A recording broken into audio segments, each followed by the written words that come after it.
No le ha salido tan fácil a Putin, entre otras cosas, porque sigue ahí, en Ucrania, una cosa que en algún momento dado, y había muchos despachos periodísticos al respecto, parecía que era una invasión que iba a ser un trámite nomás por la envergadura militar de Rusia. Ha salido muy difícil y ahora empiezan a concatenarse una serie de situaciones entre las cuales está la coordinación de varios países europeos para, hacer un paralelo a esta situación, imputando directamente a Vladimir Putin y a Rusia. De eso nos va a hablar Raúl Suárez. ¿Cómo estás, Raúl? Hola, Fernando. Sí, hoy día tuvo lugar una reunión tremendamente importante de la comunidad política europea. Si no has escuchado hablar, o nuestra audiencia no ha escuchado hablar de esta comunidad, no se preocupen porque en realidad debutó en esta reunión y es un experimento político que cristalizó justamente en oposición a Putin y a la invasión rusa a Ucrania. Y esta reunión que tuvieron en Praga, a la cual asistieron un número impresionante de países, estaban representados, la mayoría de ellos con sus jefes de Estado, en Praga, 44 países europeos. Prácticamente los únicos ausentes fue Rusia y Bielorrusia, todo el resto estaban allí.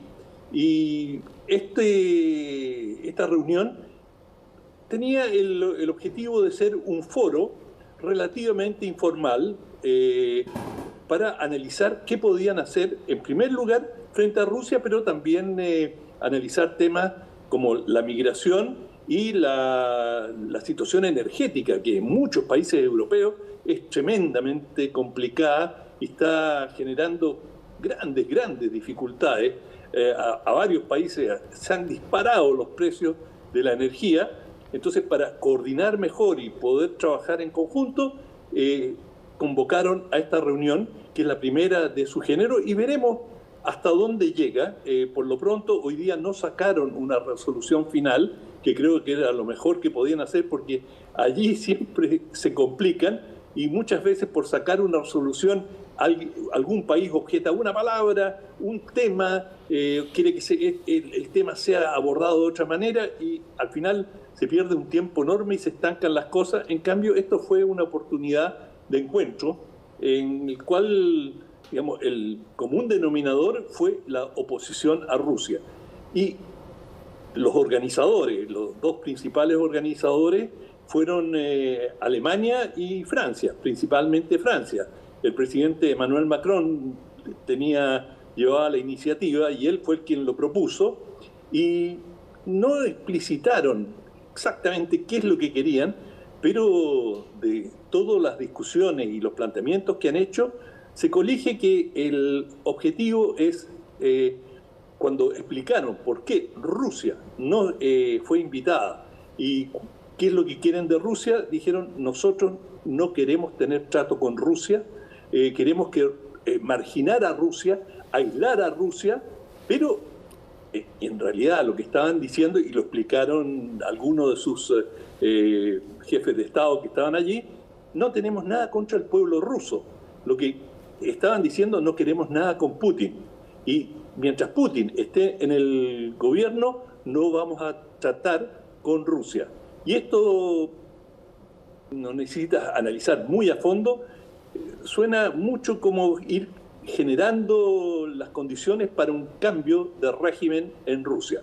Es decir, aislar a Rusia en forma absoluta, por lo menos en primer lugar en Europa. Estados Unidos ya, no solamente está aislando a Rusia, sino que está mandando cantidades enormes de armas y financiando a Ucrania.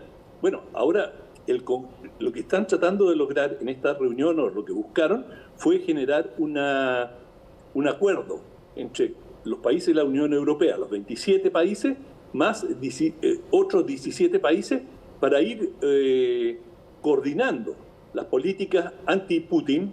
Ellos, no quieren decir anti-Rusia, porque eso genera anticuerpos en Rusia, pero es imposible separar a Putin de Rusia. Mientras Putin sea el jefe de Estado en Rusia, bueno, se van a confundir ambas entidades, digamos, el jefe de Estado y el Estado. Pero, de todas maneras, acá se comienza a diseñar un camino, que veremos hasta dónde llega, para tratar de zafarse de Putin, y le prometieron a Rusia, digamos, hablando en la conferencia, de que una vez que cambie el régimen en Rusia, bueno, las cosas cambian radicalmente también en Europa y que Rusia sería bienvenida, pero con otro gobierno. Oye, Raúl, para ponerlo en términos de las dimensiones de la situación, ¿qué tanto Rusia es dependiente de Europa o de Occidente en general para muchas de las cosas que, bueno, puede hacer para que resienta una presión de ese grupo?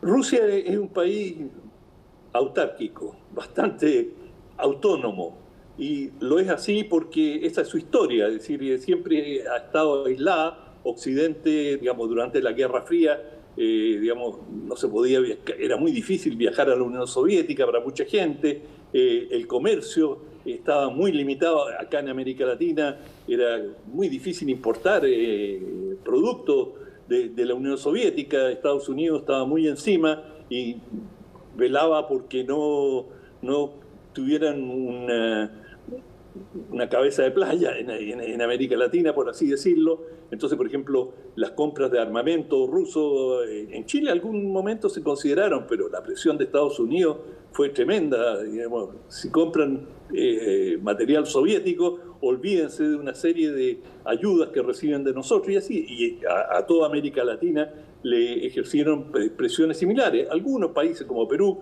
lograron zafarse, pero también a cierto costo.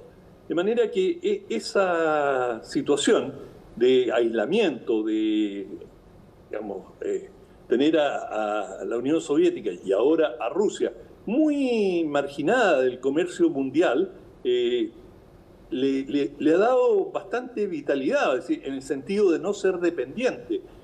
Mucho de la tecnología que usa Rusia es tecnología propia, de manera que no son tan dependientes. Por cierto, con Europa tiene más vínculos que con Estados Unidos, y le perjudica enormemente este cerco, pero no en términos de afectar gravemente el estándar de vida del pueblo ruso, ni en desarrollos tecnológicos. De manera que me imagino que Putin lo tenía bien presente, que invadiendo Ucrania y desatando esta guerra, le iba a venir una respuesta exactamente como la que le ha venido, quizás más fuerte. Y se prepararon para eso, se prepararon financieramente e industrialmente. De manera que en ese sentido Rusia es muy sólida, tiene fuerza para resistir y llevar adelante su política. Y no están tan aislados tampoco.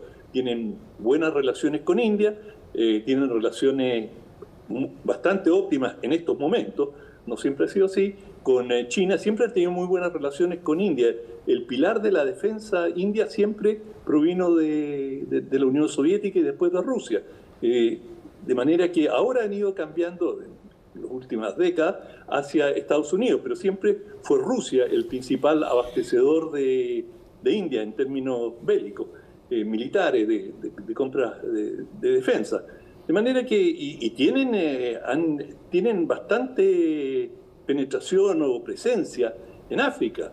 De manera que tan aislados tampoco están. O sea, no es que Occidente les tiende un cerco, y por supuesto Occidente tiene una gravitación enorme, pero no es que están totalmente solos.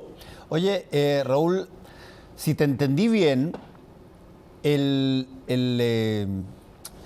llamémoslo, lo voy a poner un poco más exagerado si tú quieres para que se entienda bien, el ultimátum, digamos, de este grupo no estableció una fecha dada o un periodo, no dio a ver un mes, 2 meses para poder revisar, sino que se concentra básicamente en la salida de Putin.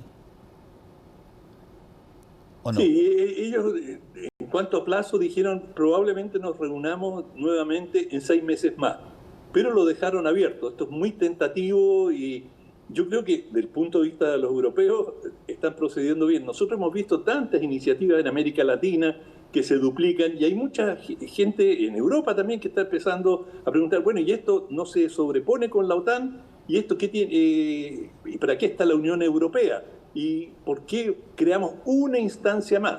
Bueno, la razón por la que crearon esta instancia es para poder asimilar a todos los países que no son miembros de la Unión Europea y tener una coordinación, aprovechando que tienen un enemigo, un objetivo preciso. Porque muchas veces cuando se convoca a estas reuniones y no hay un objetivo muy claro, las cosas, se hablan de muchos temas, pero, digamos, no quieren crear nuevas instituciones. Se empiezan a hablar, por ejemplo, formemos un consejo para abordar los temas de energía. Bueno, pero ya tienen varias instancias en que ven eso. En América Latina nos pasa lo mismo.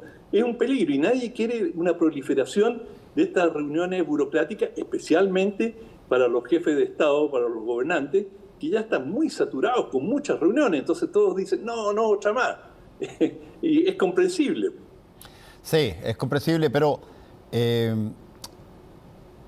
¿tú crees que es lo suficientemente potente como aviso? Porque básicamente aquí, si lo queremos mirar incluso en términos comunicacionales, políticos, hay un emisor que genera un mensaje en el día de hoy y hay un receptor que tiene que entender el mensaje y tiene también tiempo posteriormente para reaccionar, que es Rusia. ¿Qué se espera, más o menos, crees tú? Bueno, Rusia ha ido adoptando en general una actitud de nosotros estamos dispuestos a llegar hasta las últimas consecuencias,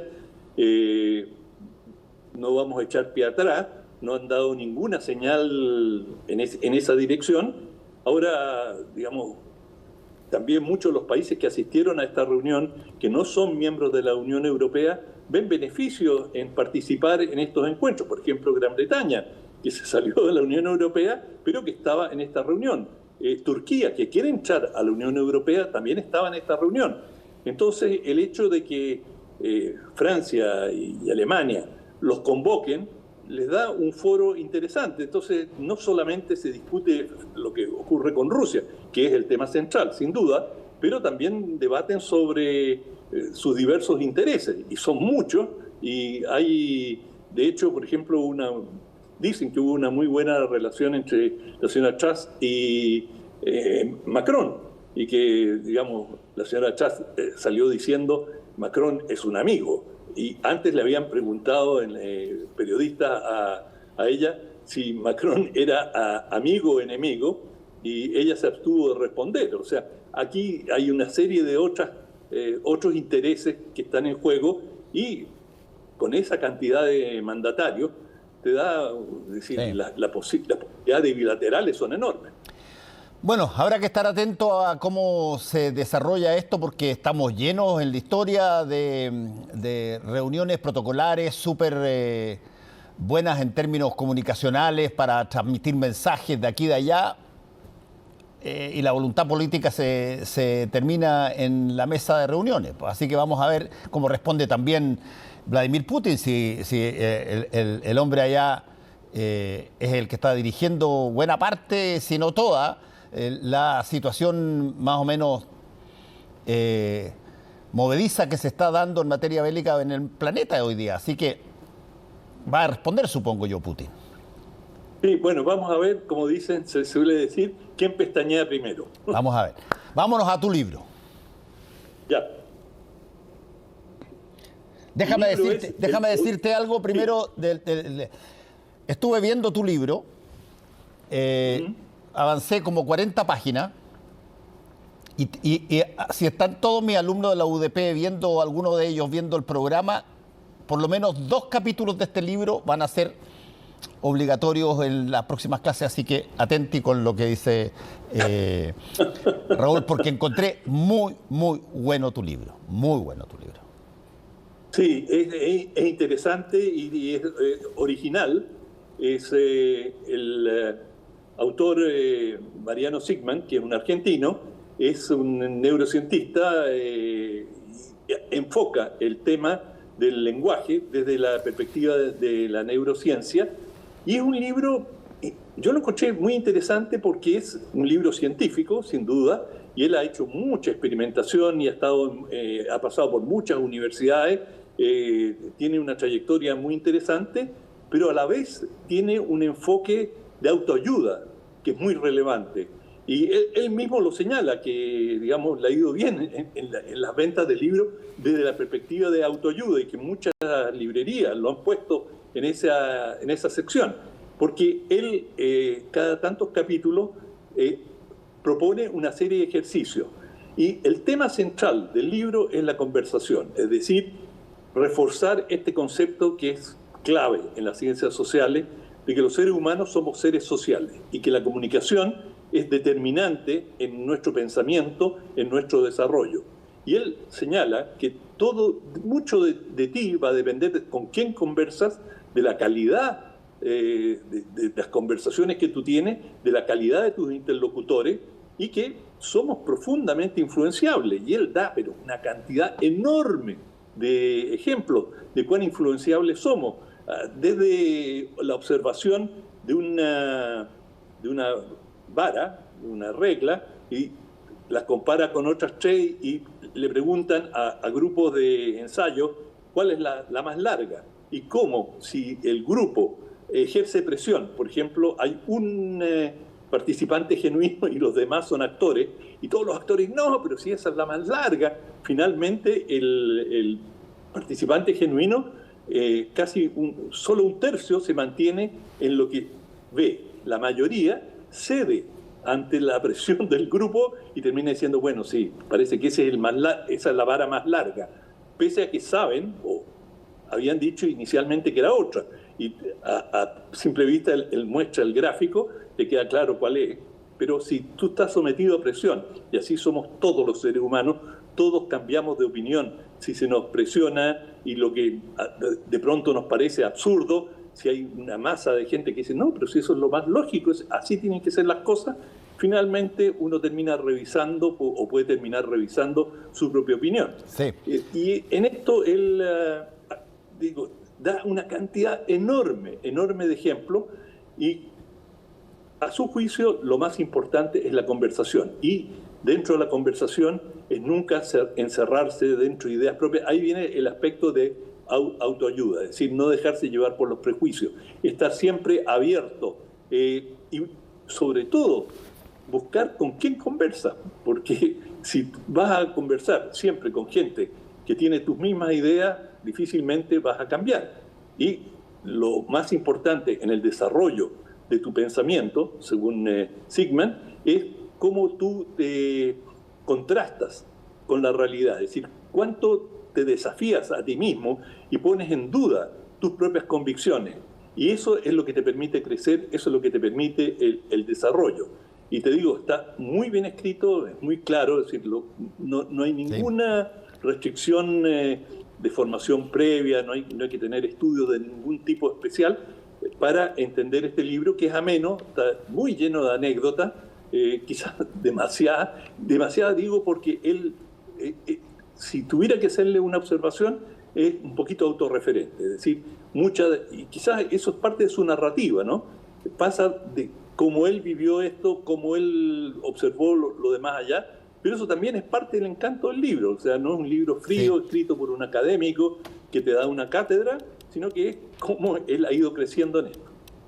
No, mira, tiene una cosa bien interesante que está súper de moda hoy día en la academia en general y en los colegios también, que es tratar de entender cómo uno se comunica y por qué pasan determinadas cosas que después a uno lo sorprenden. ¿Por qué pasa eventualmente que las personas que estaban en una posición en un momento dado llegan con una mirada distinta cuando han conversado con otro grupo y hay influencias que alteran los consensos? Y todo eso es algo súper pertinente a no solamente las palabras, que las palabras ahí son una manera de identificar las conversaciones, la comunicación humana.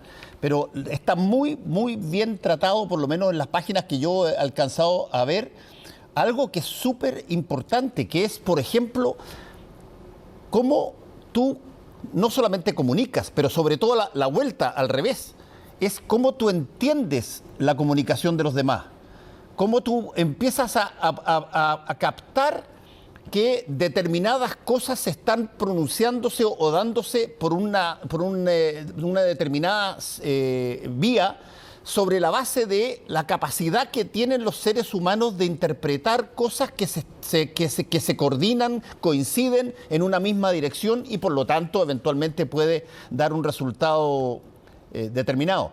Está muy bien hecho en ese sentido y vamos a ver,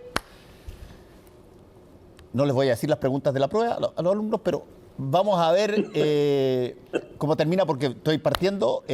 Cuando tú me dijiste que lo ibas a traer, me lo puse a leer hoy día en la mañana, debo haber terminado con 40, 45 páginas leídas y es muy, muy, muy, a ver, práctico. Es práctico.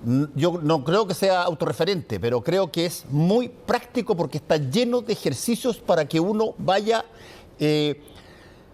auscultándose a sí mismo qué tanto yo entiendo lo que me dicen, qué tanto yo puedo ejercer mi acción comunicativa tal cual como la quiero, o por qué me enojé, por qué me alteré por algo que la otra persona dijo el otro día, qué sé yo, cuando la verdad no tenía ninguna gravedad. Bueno, todo ese tipo de cosas es bien interesante de constatarlo, Raúl. Así es que, buen libro. Absolutamente.